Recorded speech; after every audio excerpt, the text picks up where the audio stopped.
Hello students, today we will do the next poem from our book Beehive, that is The Snake Trying by William Ross.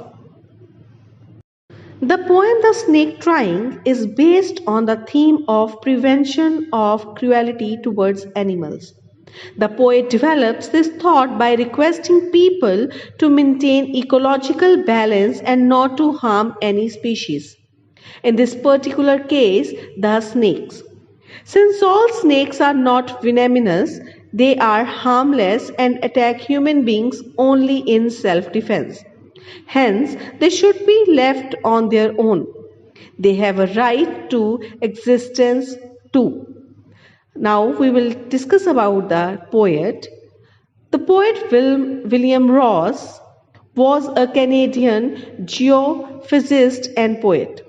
He was the first published poet in Canada to write Imagist poetry, and later the first to write surrealist verse, both of which have led some to call him the first modern Canadian poet. Now I'll explain the poem stanza wise. The snake trying to escape the pursuing stick, with sudden curvings of thin, long body. How beautiful and graceful are his shapes. Pursuing is chasing, curvings is twisting over here. The snake tries to escape from being hit by the stick that is following it.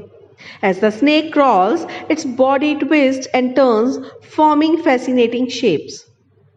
Next is, he glides through the water away from the stroke or let him go over the water into the reeds to hide without hurt. Small and green, he is harmless even to children. Glides is moves. Stroke is hitting off the stick. Reeds is water or marsh plants with thick stems.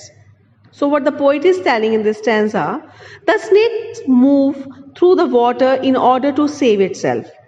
The poet requests, pleads to let it escape and hide behind the thick marshy plants as it is really harmless.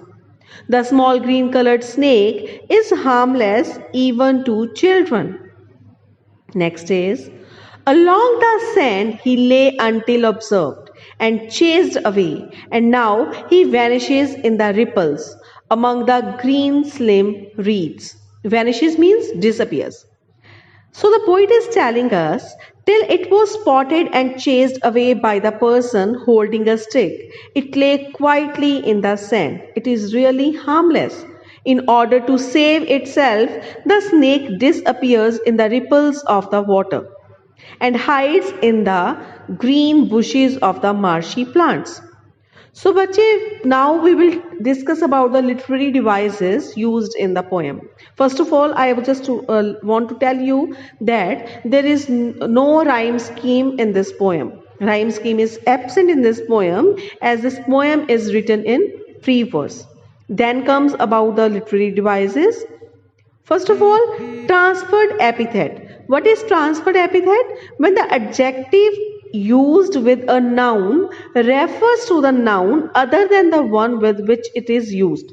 Means the adjective which is used with a noun refers to a noun, like it is referring to a particular noun other than the one with which it is used. So in this poem, example of transferred epithet is pursuing stick. Pursuing refers to the person who is holding the stick and not the stick itself, right?